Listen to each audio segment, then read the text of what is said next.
नमस्कार दोस्तों, आप सभी का इस वीडियो में स्वागत है।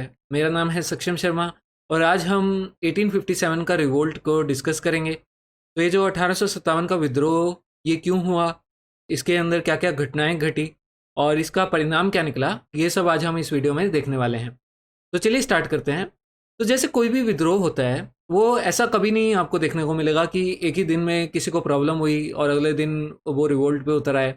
तो इसी तरीके से 1857 का रिवोल्ट भी ऐसा नहीं है कि एक ही दिन में काफ़ी सारे लोगों को प्रॉब्लम शुरू हो गई। ये प्रॉब्लम्स काफ़ी लंबे समय से चलती आ रही थी और लोगों के अंदर जो ब्रिटिशर्स के अगेंस्ट काफ़ी गुस्सा पनप रहा था, काफ़ी आक्रोश था लोगों के अंदर और ये काफ़ी लंबे समय तक उनके अंदर पनपता रहा। और अचानक 1857 में जाके ये जो गुस्सा है, ये जो ज्वालामुखी है, ये फटता है और उसके बाद ये 1857 का रिवोल्ट शुरू होता है। तो अब हम देखते हैं कि ये क्या कारण थे जिनके कारण ये रिवोल्ट शुरू हुआ। तो कारण में हम इसे अलग अलग कैटेगरीज में देखेंगे। सबसे पहले हम इकोनॉमिक कॉजेज देखते हैं। तो इकोनॉमिक कॉजेज में ब्रिटिशर्स ने किसानों का खून चूस लिया था। इतना ज़्यादा लैंड रेवेन्यू लगा रखा था कि किसान के पास कुछ बचता ही नहीं था। किसान फिर जाके मनी लैंडर से लोन लेता था और मनी लैंडर उसको बहुत हाई इंटरेस्ट पे लोन देता था। किसान उस कर्जे को अपनी पूरी ज़िंदगी में चुका नहीं पाता था और वो पूरी ज़िंदगी मनी लेंडर के लिए काम करेगा। उसके बाद उसका बेटा भी उस लोन को चुकाने में लगा रहेगा, उसके बाद उसके बेटे का बेटा। तो ऐसे कई पुश्तें निकल जाती थी और वो लोन कभी चुकाया ही नहीं जाता था। तो इस कारण जो किसान थे वो बहुत परेशान थे। उसके अलावा ब्रिटिशर्स ने जो जितने भी इंडियन गुड्स थे उनके ऊपर बहुत हाई टैरिफ ड्यूटीज़ लगा दी थी। अब जो इंडियन प्रोडक्ट्स थे वो तो बाहर जाके 3 गुना 4 गुना 5 गुना इन इतने महंगे दामों पर बिक रहे हैं, तो उनके लिए खरीदने की कोई मार्केट नहीं है बाहर भी। और इंडिया के अंदर भी जो इंडियन गुड्स हैं उनके ऊपर टैक्सेस लगा दिए हैं। और वहीं दूसरी तरफ इंग्लैंड के अंदर इस समय क्या हो रखा है कि इंडस्ट्रियल रेवोल्यूशन स्टार्ट हो गया था लगभग 1760s के आसपास से। इंग्लैंड में मशीनी कपड़े बनने लग गए थे। तो जो इंग्लैंड के कपड़े थे वो भारत में बने कपड़ों के कंपैरेटिवली बहुत सस्ते थे। तो इंडिया के अंदर भी उन्हीं की चीज़ें बिक रही हैं। तो यहाँ का जो ट्रेडिशनल सिस्टम था वो पूरी तरह से बर्बाद होना शुरू हो गया। उसके अलावा जो हैंडीक्राफ्ट्स बनाते थे लोग, जो आर्टिस्ट टाइप लोग थे, जो अलग अलग तरीके का सामान बनाते थे, फर्नीचर बनाते थे या फिर जो पेंटर्स थे, उनकी भी डिस्ट्रक्शन हो गई। क्योंकि यहाँ पर जो उनका सामान खरीदते थे वो लोग कौन थे? यहाँ के जो राजा होते थे या उनके नोबल्स होते थे जो उनके अंदर काम करते थे या उनके मिनिस्टर्स होते थे, वही लोग इन लोगों से सामान खरीदते थे। लेकिन ब्रिटिशर्स ने उनको भी उनकी पावर से हटा दिया, उनकी गद्दी छीन ली उनसे। तो अब उनका सामान को खरीदने वाला कोई बचा ही नहीं। उसके अलावा जो ज़मींदार थे, अब ज़मींदार्स में भी कुछ हद तक मतलब कई ज़मींदार जो थे वो असंतुष्ट थे। अब ऐसा था कि ज़मींदारों को ब्रिटिशर्स काफ़ी सारी गाँव दे देते थे, या तो एक गाँव दे दिया या एक ग्रुप ऑफ विलेजेस दे दिए उनको, जहाँ से उनको टैक्सेस कलेक्ट करने होते थे। और चाहे बाढ़ पड़े, चाहे सूखा आए, ज़मींदार को टैक्स चुकाना ही चुकाना है। तो मान लो अगर ज़मींदार ने वो टैक्स चुकाने में अगर सफल नहीं हुआ, तो ज़मींदार से उसकी जागीर छीन ली जाती थी, उसकी लैंड राइट्स उससे छीन लिए जाते थे। अब ज़मींदार भी एक तरीके से भीख मांगने की कगार पे आ जाता था उन्हीं गांव के अंदर जहाँ पे उसकी इतनी इज्जत थी, जहाँ पे उसको लोग मतलब साहब कहकर पुकारते थे, वहाँ ज़मींदार एक भिखारी की हैसियत पे आ गया। तो ऐसे ही एक केस हुआ था कि अवध में 21,000 ताल्लुकदार थे। ताल्लुकदार को भी एक तरीके से ज़मींदार ही समझ लो, या जो टैक्स कलेक्ट करते हैं लोग, उनसे उनकी जो ज़मीनें थी वो छीन ली थी, सारी प्रॉपर्टी उनकी ज़ब्त कर ली थी। तो वो इस काफ़ी नाराज़ थे। तो ये भी एक बहुत मेजर कारण बना। अब हम आते हैं पॉलिटिकल कॉजेज़ पे। तो अगर आपको याद होगा कि सब्सिडरी अलायंस के थ्रू लॉर्ड वेलेस्ली ने काफ़ी सारे जो स्टेट्स थे उनको अपने साथ सब्सिडरी अलायंस साइन करा लिया था। तो काफ़ी सारे जो प्रिंसली स्टेट्स थे अब ब्रिटिशर्स के ऊपर पूरी तरह से डिपेंडेंट हो गए थे। यानी कि उनकी जो आर्मी थी वो ब्रिटिश आर्मी थी। अब ब्रिटिशर्स उन्हें किसी भी समय पर अनेक्स कर सकते थे। तो अब ऐसा ही होता है। इस रिवोल्ट से पहले 1857 से पहले 1848 से लेकर 1856 तक कौन गवर्नर जनरल बनता है? लॉर्ड डलहौजी।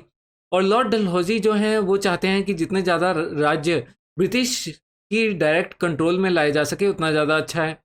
तो वो डॉक्ट्रिन ऑफ लैप्स लगा के काफ़ी सारे किंगडम्स को अनेक्स कर लेते हैं। पहले क्या होता था, हिंदू राजाओं के अंदर एक कस्टम होता था कि मान लो अगर राजा का अपना बेटा नहीं होता तो वो एक पुत्र को गोद ले लेते थे जो उनके बाद गद्दी पे बैठेगा। पर ब्रिटिशर्स ने इस पॉलिसी को मानने से इनकार कर दिया। उसके अलावा कुछ राज्य ऐसे थे जैसे कि अवध, जहाँ पे ये प्रॉब्लम भी नहीं थी।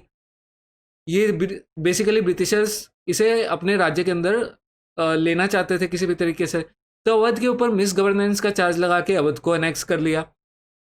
तो इस तरीके से काफ़ी सारे लोग परेशान थे। अब क्योंकि जो सोल्जर्स थे आर्मी के अंदर नॉर्थ में, वो ज़्यादातर अवध से ही थे, अवध से थे या बंगाल से थे। तो उनको जो उनके घर वाले हैं वो भी इस तरह की अनेक्सेशन से इफेक्टेड थे। अब उनके ऊपर अचानक उनके घर वालों पे इतना ज़्यादा टैक्स लगाया जा रहा है। वो घर जा रहे हैं और देख रहे हैं कि उनके घर वालों से ज़मीनें छीन ली हैं, उनके ऊपर कर्जा बढ़ता जा रहा है मनी लैंडर्स का। और तो वो सारी सिचुएशन देख के सोल्जर्स भी परेशान हो जाता है, क्योंकि वो भी एक तरीके से फार्मर ही है जिसने आर्मी ज्वाइन कर ली। तो इसका भी लोगों के ऊपर काफ़ी प्रभाव पड़ा। उसके अलावा जो वहाँ के ट्रेडिशनल हैंडीक्राफ्ट्स वाले लोग थे जो नॉवेल्स को सामान बेचते थे अवध में, उनके ऊपर भी असर पड़ा।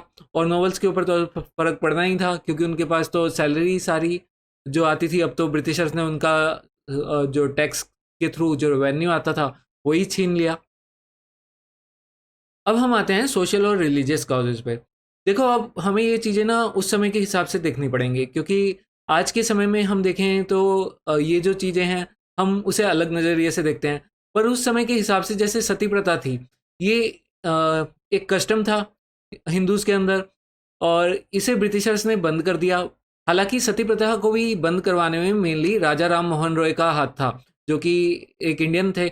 लेकिन जो ये लॉ पास की थी वो तो ब्रिटिशर्स द्वारा ही पास की गई। उसके अलावा विडो रीमैरिज भी उन्होंने बैन कर दी। इसमें भी इंडियन ईश्वर चंद्र विद्यासागर का काफ़ी मेन रोल था। तो ये जो नई लॉज लेके आ रहे थे अंग्रेज, सती प्रथा को बैन करना, फीमेल इन्फेंटिसाइड को बैन कर दिया, बच्चे को मतलब गोद में मार देना, और विडो रीमैरिज को बंद कर दिया। उसके अलावा वुमेन के अंदर एजुकेशन शुरू कर देना। इससे जो काफ़ी बड़ा सेक्शन था सोसाइटी का, वो परेशान था कि ये लोग तो हमारे धर्म के साथ ही छेड़छाड़ कर रहे हैं। उसके अलावा मिशनरी वर्क, मिशनरीज काफ़ी भारी मात्रा में इंडिया के अंदर आने लग गए थे, और काफ़ी सारे लोगों का, स्पेशली गरीब लोगों का धर्म परिवर्तन कराने लग गए थे वो, लालच देकर या किसी तरह बातों में फंसाकर। तो इससे भी लोग उन्हें काफ़ी अप्रीहेंशन से देखते थे कि ये मिशनरीज तो हमारा धर्म परिवर्तन कराने की कोशिश कर रहे हैं। ऊपर से ये जो अंग्रेज लोग थे ये और जो ये पादरी थे मिशनरी वर्क वाले, ये इंडियन कल्चर को और इंडियन रिलीजन्स को, जैसे हिंदुइज़्म को और जो मुस्लिम्स के इस्लाम को, इनको ये एक नीची तरीके से देखते थे। ये अपने क्रिश्चियनिटी को सुपीरियर मानते थे, तो इसका भी लोगों पर असर पड़ा।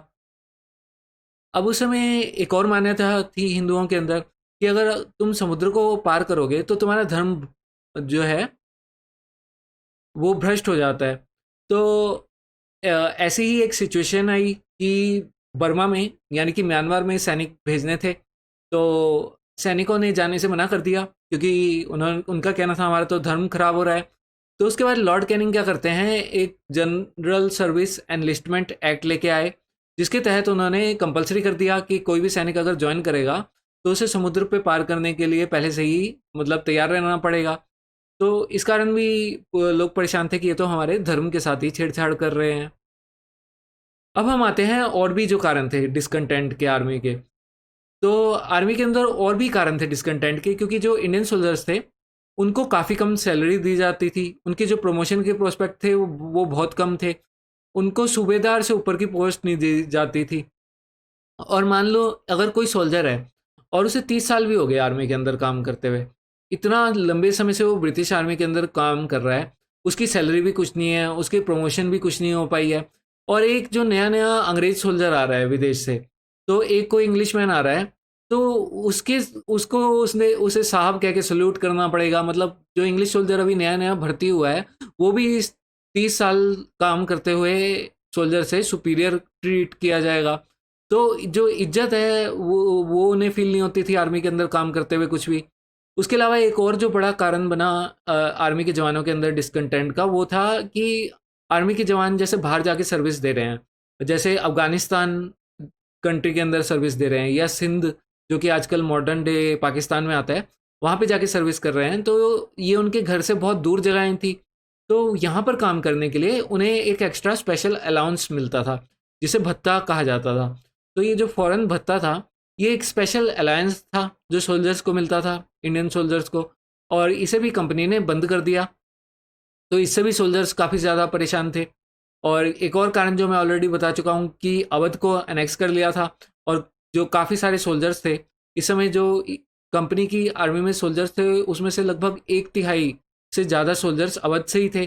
तो ये भी एक बहुत बड़ा कारण बना इस रिवोल्ट का। तो ये सारे कारण मिलके जो आक्रोश था वो जाके 1857 में फूटा, और ये जो वोल्केनो था वो फटा। और अब यहाँ पर हम आते हैं इमीडिएट रीज़न पे कि अचानक इस चिंगारी को आग किसने दी, मतलब। तो यहाँ पर जो घटना हुई वो कुछ इस तरीके से थी कि एक तो इस समय एक अफवाह फैली। अब अफवाह आप आजकल के टाइम में भी देखते हो कि एक छोटी सी अफवाह व्हाट्सएप के थ्रू फैलती है, और कैसे एक कम्युनिटी दूसरे कम्युनिटी से लड़ने निकल पड़ती है।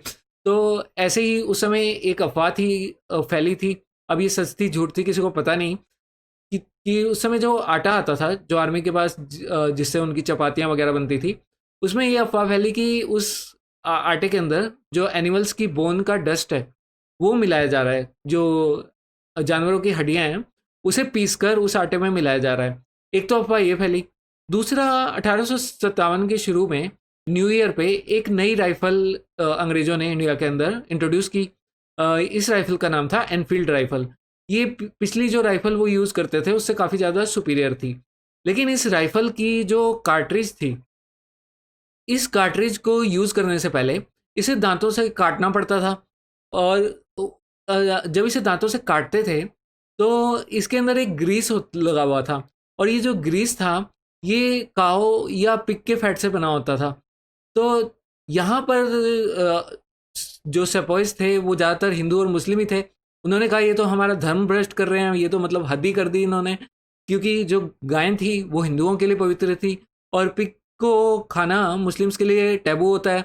तो इस कारण ये जो गुस्सा था, ये आक्रोश था, ये ओपन में निकल के आ गया। तो अब हम आते हैं कि इस क्रांति की शुरुआत कैसे हुई। तो एक्चुअल में ऐसा नहीं था कि पहली बार सेपोय ने रिवोल्ट किया, या पहली बार किसी ने रिवोल्ट किया, फार्मर्स ने रिवोल्ट किया। इससे पहले भी अलग अलग 100 से ऊपर रिवोल्ट ऑल ओवर इंडिया हो चुके थे, चाहे वो सिपोय रिवोल्ट हों, चाहे फार्मर्स की रिवोल्ट हों, चाहे वो आदिवासियों की रिवोल्ट हों। पर यहाँ पर क्या होता है कि इस रिवोल्ट के अंदर काफ़ी सारी कम्युनिटीज़ एक साथ आ जाती हैं, जैसे कि सपोज फार्मर्स, कुछ जमींदार्स, और जो राजा वगैरह हैं। तो काफ़ी सारी जो इसके अंदर जनता एक साथ आ जाती है। तो यहाँ पे पहले फरवरी में एक रेजिमेंट के अंदर रिवोल्ट होता है। फिर मार्च में क्या होता है कि मंगल पांडे नाम का एक सोल्जर, जो कि पॉपुलर कल्चर में बहुत, मूवीज़ वगैरह में भी काफ़ी पॉपुलर है, तो इन्होंने मार्च में मना कर दिया इस ग्रीस्ड कार्ट्रिज को काटने से। फिर इन्होंने अपने एक ऑफिसर को उड़ा दिया। तो बाद में मंगल पांडे को फांसी दे दी गई, और उनका जो रेजिमेंट था उसको डिसबैंड कर दिया गया। उसके बाद एक चेन रिएक्शन शुरू हो जाता है काफ़ी सारी अलग अलग रेजिमेंट्स के अंदर, म्यूटिनी स्टार्ट हो जाती है। फिर अल्टीमेटली क्या होता है, मेरठ के अंदर एक रेजिमेंट होता है, और ये मई की बात है जब ये होता है। वैसे ये जो घटना होती है ये अप्रैल में होती है, और मई में इसका जो फिनाले होता है। तो अप्रैल में क्या होता है, मेरठ में ये जो 85 सेपॉयज होते हैं, 85 जवान, ये मना कर देते हैं कि हम ग्रीस्ड कार्ट्रिज को यूज़ नहीं करेंगे। तो इनको सजा दे दी जाती है, इनको हथकड़ियाँ वगैरह लगा के काल कोठरी में डाल दिया जाता है 10 साल के लिए। तो क्या होता है, मई में जो इनके साथी होते हैं वो इनको छुड़ा लेते हैं। फिर ये सारे मिलके अपना ग्रुप बनाते हैं, और ये म्यूटिनी की शुरुआत करते हैं। और ये क्या करते हैं, अपने ऑफिसर्स को मार देते हैं, और फिर ये सारी रात चल पड़ते हैं, और पूरी रात चल के ये सुबह पहुंचते हैं दिल्ली। और दिल्ली में मुगल एम्परर बैठा होता है, बहादुर शाह जफर, रेड फोर्ट में। ये उस किले को घेर लेते हैं। अब बहादुर शाह जफर, बहादुर शाह इनका नाम था, और ये जफर के नाम से पोएमें वगैरह भी लिखा करते थे। ये एक बहुत ही बूढ़े एम्परर होते हैं, और ये लास्ट मुगल एम्परर होते हैं, क्योंकि अंग्रेजों ने इन्हें बोल दिया होता है कि इनके बाद जो भी आएंगे मुगल एम्परर, उन्हें एम्परर के नाम से नहीं जाना जाएगा, उनके टाइटल वगैरह छीन लिए जाएंगे, बस वो प्रिंसेस वगैरह बन के रहेंगे। तो इनको ये सोल्जर जाके बोलते हैं कि आप जो है, हमने ये रिवोल्ट शुरू कर दिया है, आप इसके लीडर बनो। तो बहादुर शाह बहुत बूढ़े होते हैं, पहले तो ये हिचकिचाते हैं कि क्या करें, मतलब इनको ये इतने डिसाइसिव नहीं होते। फिर ये अल्टीमेटली हाँ भर देते हैं कि चलो मैं रिवोल्ट को लीड करूँगा। तो यहाँ पर अचानक ये जो सैनिक म्यूटिनी थी, ये एकदम अब ये रिवोल्ट के अंदर, एक रिवेलियन के अंदर कन्वर्ट हो जाता है, क्योंकि अब जो है यहाँ पर राजा भी इसके अंदर आ गए। तो अब ये खाली सैनिक विद्रोह नहीं रहा, अब ये एक पॉपुलर रिवोल्ट बन जाता है। अब बहादुर शाह जब इसकी कमान संभाल लेते हैं, तो बहादुर शाह जितने भी और राजा वगैरह होते हैं, उन सबको चिट्ठी भेजते हैं कि देखो ऐसा ऐसे है, यहाँ पर सैनिकों ने विद्रोह कर दिया है और अब मैं एम्परर बन रहा हूँ और आप सब मेरे कमान के अंदर आ जाओ। तो यहाँ से ये पता चलता है कि इंडिया के अंदर एक मुगल राज्य की एक इज्जत थी, कि एक तरीके से वो इंडियन यूनिटी का प्रतीक था, जो यहाँ पर देखने को मिला। तो काफ़ी सारे जो राजाज हैं, वो उनके समर्थन में आ जाते हैं। तो उन सब के बारे में अभी हम देखते हैं, पर पहले हम ये जान लेते हैं कि ये जो एम्परर बहादुर शाह ने कमान तो संभाल ली, पर जो असली कंट्रोल था, जो कोर्ट था सोल्जर्स का दिल्ली में, उसका कंट्रोल था जनरल बख्त खान के पास, जिन्होंने बरेली में ट्रूप्स के साथ अपना विद्रोह को स्टार्ट किया था और वो दिल्ली ले आए थे उन्हें। तो अब जब ये ट्रूप्स दिल्ली आ गए, इन्होंने दिल्ली में भी जो बटालियन स्टेशन थी, उन्होंने भी अपनी रेजिमेंट्स को में से अंग्रेजी सोल्जर्स को भगा दिया या मार दिया। उसके बाद दिल्ली पूरा रेबल्स के कंट्रोल में आ गया। उसके बाद जैसे ही बहादुर शाह ने चिट्ठी भेजी, तो कानपुर में नाना साहिब बैठे थे। नाना साहिब के साथ प्रॉब्लम ये थी कि अंग्रेज़ों ने इनसे इनका पेशवा का टाइटल छीन लिया था। ये मतलब लास्ट पेशवा बाजीराव टू के बेटे थे और इनको पेंशन मिलनी थी बेसिकली, पर ब्रिटिशर्स ने इनको पेंशन देने से मना कर दिया और इनके टाइटल वगैरह भी छीन लिए।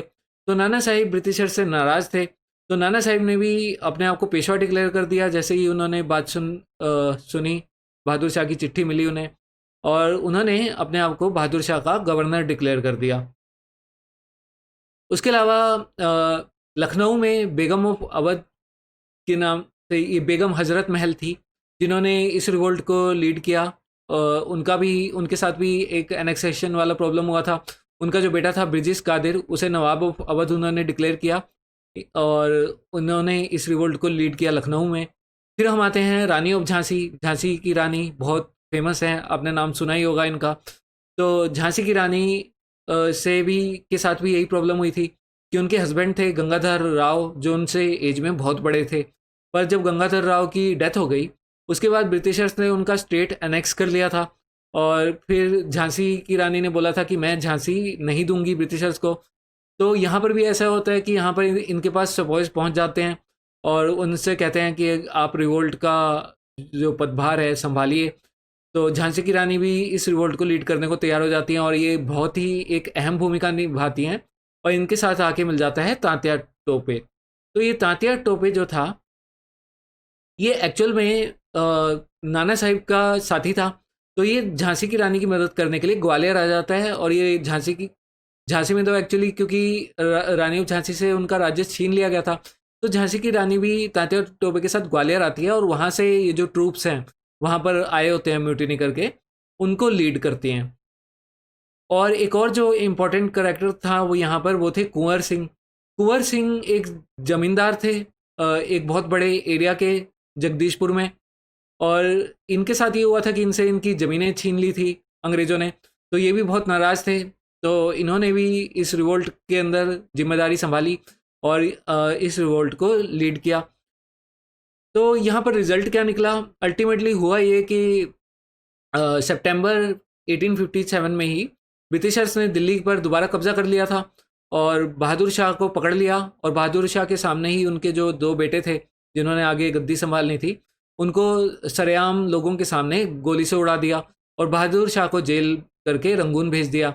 उसके अलावा जो नाना साहिब थे, वो ब्रिटिशर्स से लड़ते लड़ते हार गए और उसके बाद वो 1859 में नेपाल चले गए और उसके बाद उनके साथ क्या हुआ ये आज तक किसी को पता नहीं। फिर हम आते हैं जो झांसी की रानी थी। झांसी की रानी लड़ते लड़ते शहीद हो गई और तात्या टोपे उसके बाद काफ़ी सालों तक गोरिल्ला वारफेयर चलाते रहे, पर अल्टीमेटली तात्या टोपे जो जंगलों में छुपे हुए थे, उनके ही एक साथी ने उनको बिट्रे कर दिया और ब्रिटिशर्स ने अल्टीमेटली उनको पकड़ के एग्जीक्यूट कर दिया और बाकी सारे जो लीडर्स थे वो भी सब मारे गए। तो अल्टीमेटली ब्रिटिशर्स ने इस रिवोल्ट को सप्रेस कर दिया, काफ़ी ब्रूटली सप्रेस किया था, पूरे के गांव जला दिए थे। ऐसी ऐसी जगहें थी जहां मतलब ऐसे 50-50 इवन महिलाओं को पकड़ के फांसी दे दी गई। तो यहाँ ब्रिटिशर्स ने बहुत ही ब्रूटली सप्रेस किया इस रिवोल्ट को और फाइनली उन्होंने 1858 में विक्ट्री डिक्लेयर कर दी थी अपनी। हालांकि काफ़ी जगहों पे ये 1857 से शुरू होकर 1859 तक चलता रहा, यानी कि बहुत ही लार्ज स्केल पर रिवोल्ट था। लगभग 2 साल तो चलता ही रहा ये। तो ये पहली बार था इंडियन हिस्ट्री में और एक तरीके से आखिरी बार भी था कि इतने लार्ज स्केल पर कोई आर्म्ड रिवोल्ट देखने को मिला। तो इस रिवोल्ट तो ये एक्चुअली फेल हो गया, पर फिर भी हम देखते हैं कि इसके फेलियर के कारण क्या थे और इसका एक बहुत ही इम्पोर्टेंट सिग्निफिकेंस था। हालांकि ये रिवोल्ट में जो लोग थे भारतीय, उनको सक्सेस नहीं मिला, पर इसका एक बहुत बड़ा इम्पैक्ट था इंडियन कल्चर पे। तो अब हम देखते हैं सबसे पहले कि इसके फेलियर के कारण क्या थे। तो पहली चीज़ तो ये कि ये जो रिवोल्ट था इसने पूरे इंडिया को शामिल करने में ये कामयाब नहीं रहा।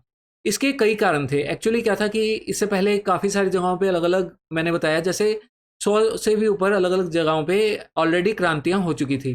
कई हिस्टोरियन कहते हैं कि लगभग इससे पहले 150 अलग अलग क्रांतियाँ हो चुकी थी, चाहे वो आर्मी के अंदर आर्म्ड रिवोल्ट्स हों या फिर मतलब म्यूटिनी हो या फिर विलेजर्स के रिवोल्ट हों, चाहे आदिवासी के रिवोल्ट हों। तो उन सब के जगहों के जो लोग थे वो ऑलरेडी सप्रेस कर दिए गए थे, जो उनके लीडर्स वगैरह उनको एग्जीक्यूट कर दिया गया था। तो वो उन जगहों का तो इसमें पार्टिसिपेट करना वो कर ही नहीं सकते थे क्योंकि उनको ऑलरेडी सप्रेस कर दिया गया था। उसके अलावा इस रिवोल्ट में सिर्फ 1/10 ऑफ इंडियन पॉपुलेशन और सिर्फ 1/4 ऑफ इंडियन एरिया इन्वॉल्व था। अब ऐसा क्यों था? यहाँ पर क्या था कि बहुत सारी, कुछ तो मैंने ये बताया जो पहले के रिवोल्ट में सप्रेस हो चुके थे, उसके अलावा काफ़ी सारे जो सेक्शंस थे सोसाइटी के, उन्होंने इस रिवोल्ट का सपोर्ट नहीं दिया। जैसे कि मनी लैंडर्स, वो तो किसानों का खून चूस रहे हैं, वो क्यों यहाँ पर सपोर्ट करेंगे जब ये रिवोल्ट में इन्होंने ब्रिटिशर्स से अपनी जगहों को आज़ाद कराया। तो सबसे पहले जो रेवोल्यूशनरीज थे और जो पीजेंट्स थे उनके साथ उन्होंने मनी लैंडर्स के ऑफिस को ही टारगेट किया, उनके जो खाते की बुक्स थी वो फूंक दिए, उनके घर फूंक दिए। तो मनी लैंडर्स तो यहाँ पूरी तरह से ब्रिटिशर्स के ही सपोर्ट में थे। उसके अलावा जो एजुकेटेड इंडियंस थे वो भी इसके खिलाफ थे, क्योंकि वो देख रहे थे कि ये जो रिवोल्ट कर रहे हैं, इन्होंने एक एम्परर के पीछे अपना बैनर फहरा दिया है, यानी कि ये एक फ्यूडल सिस्टम का सपोर्ट कर रहे हैं और इसमें ज़मींदार भी इन्वॉल्व हैं। तो ये इसे एक तरीके से बैकवर्ड रिवोल्ट मानते थे कि ये जो हमारी सोसाइटी को एक बैकवर्ड तरफ लेके जा रहा है ये जो रिवोल्ट है। तो इस कारण जो एजुकेटेड इंडियंस थे यहाँ पर उन्होंने साथ नहीं दिया। उसके अलावा मर्चेंट्स भी मनी लैंडर्स के साथ मिलकर ही किसानों का एक्सप्लॉयटेशन करते थे, तो इन्होंने भी इस रिवोल्ट में साथ नहीं दिया। उसके अलावा ब्रिटिशर्स के पास थी आधुनिक बंदूकें और जो सिपाहियों के पास बहुत लिमिटेड हथियार थे। उन्होंने जो जहाँ से उन्होंने रिवोल्ट शुरू किया वहीं पे जो उन्होंने थोड़ी लूटपाट की अपनी बैरक्स वगैरह में, वही हथियार उनके पास थे। उसके बाद उनके पास सप्लाई नहीं थी कांस्टेंट वेपन्स की। वहीं दूसरी तरफ इंग्लैंड जो था वहाँ पर पीछे से इंग्लैंड से कांस्टेंट सप्लाई आ रही थी वेपन्स की, एम्यूनिशन की। तो और इधर से जो इंडियन की तरफ से लड़ रहे हैं लोग, वो तलवारों से लड़ रहे हैं, पत्थर वगैरह से लड़ रहे हैं। तो जो वेपन्स थे ब्रिटिशर्स के पास वो ज़्यादा सुपीरियर थे। उनका कम्युनिकेशन सिस्टम, ट्रांसपोर्टेशन वो भी काफ़ी सुपीरियर था। ब्रिटिशर्स के पास था इलेक्ट्रिक टेलीग्राफ, जिसकी मदद से वो उस समय मैसेज एक जगह से दूसरी जगह आराम से पहुंचा पाते थे। तो उन्हें हर चीज़ की खबर रह रही थी कि रेबल्स कहाँ से कहाँ मूव कर रहे हैं और अब वो कहाँ हमला करने वाले हैं। तो वो एक जगह से दूसरी जगह फटाफट कम्युनिकेट कर पा रहे थे, अपनी सेना जहाँ पर भी तैनात करनी है, रेबल्स का जहाँ पर भी अटैक होने वाला है वहाँ भेज पा रहे थे। तो इस कारण उनके पास प्रॉपर स्ट्रेटजी थी। वहीं दूसरी तरफ क्या था कि जो इंडियन सैनिक थे इनके पास कोई प्रॉपर स्ट्रेटजी नहीं थी। इन्होंने क्या किया, स्टार्टिंग में जैसे ही म्यूटिनी की और ठीक है दिल्ली से सबको भगा दिया और काफ़ी सारे एरियाज़ को अपने कब्जे में ले लिया। उसके बाद क्या किया, इन्होंने मनी लैंडर्स के घर फूंक दिए और गवर्नमेंट बिल्डिंग्स पर अटैक किया, उनके ब्रिजेस जला दिए और रोड्स तोड़ फोड़ दी। उसके बाद इनके पास कोई प्लान नहीं था। ये जो लोग थे, जो एक बार इनका गुस्सा निकला, उसके बाद उनके अंदर एक्टिविटी शांत हो गई। वो सब अपने घरों में जाके बैठ गए, काफ़ी सारे उनमें से लोग। और बाकियों के पास भी कोई प्लान नहीं था, कोई स्ट्रेटजी नहीं थी कि अब ये सिस्टम जो ब्रिटिशर्स का तो दिया है, पर उसको रिप्लेस कैसे करेंगे। मतलब उसकी जगह पे कोई कॉन्स्टिट्यूशनल सिस्टम लाने का कोई प्लान नहीं था। बहुत ही छोटे लेवल पर सिस्टम था। सिर्फ 20 लोगों का एक काउंसिल बना हुआ था दिल्ली के अंदर। तो इस तरीके से इनके पास कोई प्रॉपर प्लान या स्ट्रेटजी नहीं थी। अगर मान लो ये जीत भी जाते इस रिवोल्ट में, तब भी इसका कोई फैसला नहीं निकलना था, क्योंकि बहादुर शाह को तो इन्होंने नाम का ही एम्परर बना दिया था। अगर मान लो ये जीत भी गए होते तो क्या हुआ होता। फिर इन्होंने ये जो अलग अलग राजे रजवाड़े हैं, इन्होंने बहादुर शाह की बात सुननी थी, इन्होंने उनकी बात बिल्कुल नहीं सुननी थी। इन्होंने बोल देना था कि लड़ाई तो हमने की है, आप कैसे हमारे एम्परर बन के बैठ रहे हो। फिर सबने अलग अलग अपना अपना आपको इंडिपेंडेंट डिक्लेयर कर दिया होना था। तो बेसिकली यहाँ पर अभी जो इंडिया का कंसेप्ट है, जो एक नेशनलिज्म वाली बात है कि हम एक नेशन है, वो चीज़ अभी यहाँ तक पूरी डेवलप नहीं हुई थी।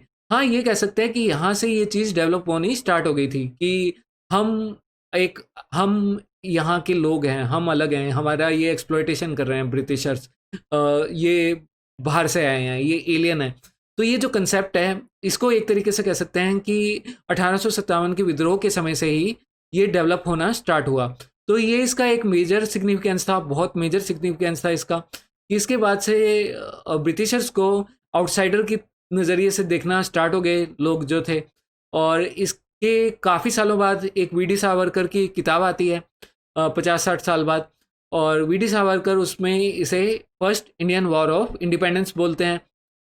तो उसके बाद से ये जो लोग इसमें लड़े, जैसे रानी ऑफ झांसी थी, नाना साहेब तात्या टोपे, इनको एक तरीके से रेवोल्यूशनरी हीरोज़ की तरह दिखाना शुरू हो जाता है, जिसका जो इंडियन नेशनल मूवमेंट के ऊपर काफ़ी प्रभाव रहता है। जैसे कि भगत सिंह थे, या गदर मूवमेंट थी, और जो इंडियन नेशनल मूवमेंट के लीडर्स थे जैसे तिलक, लाजपत राय वगैरह, इनके ऊपर इसका एक बहुत गहरा प्रभाव पड़ता है, ये जो 1857 की घटनाएं होती हैं। तो ये था 1857 का विद्रोह और इसकी सिग्निफिकेंस। और उम्मीद है आपको ये वीडियो पसंद आया होगा। और अगर आपको ये वीडियो अच्छा लगा है तो लाइक और सब्सक्राइब ज़रूर करिएगा, दोस्तों के साथ भी शेयर करिएगा। धन्यवाद। Have a nice day.